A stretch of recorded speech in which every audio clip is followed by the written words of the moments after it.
Safety পিনের ব্যবহার সম্পর্কে আমাদের সবারই কম বেশি ধারণা আছে। দৈনন্দিন জীবনে এই ছোট্ট যন্ত্রটি এখনও অত্যন্ত কার্যকর।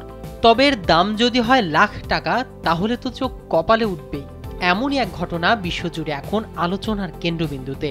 জানা গেছে এটি ইতালির বিখ্যাত ফ্যাশন ব্র্যান্ড প্রাডার একটি সেফটি পিন ব্রোঞ্জ। এই ব্রোঞ্জটির নাম দেওয়া হয়েছে ক্রোচেট সেফটি পিন ব্রোঞ্জ, যা রঙিন ক্রোশের সুতো দিয়ে মোড়ানো এবং তার উপরে প্রাডার স্বাক্ষরিত ত্রিভুজাকার লোগো ঝুলছে। সাধারণত স্থানীয় দোকানে 15 থেকে 20 পিসের প্যাকেট মাত্র 10 থেকে 20 টাকায় বিক্রি হয়। স্যান্ডেলিনা সো, রূপচর্চায় আভিজাত্য। কিন্তু প্রাডার একটি সেফটি পিন ব্রোঞ্জের দাম 775 মার্কিন ডলার, যা বাংলাদেশি মুদ্রায় প্রায় 95,000 টাকা।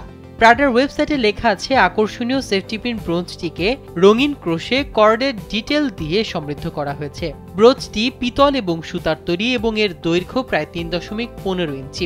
এটি 3টি রঙের পাওয়া যাচ্ছে, নীল, বাদামি ও বেবি পিঙ্ক। সামাজিক যোগাযোগ মাধ্যমে এই সাধারণ জিনিসটির এমন বিপুল দামের কারণে বিদ্রূপের বন্যা বয়ে গেছে।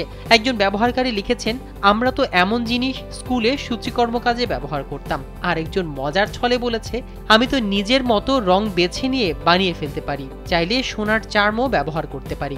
অন্য একজন মন্তব্য করেন, এত টাকায় পুরো একটা আলমারি ভর্তি জামা কাপড় কেনা যায়।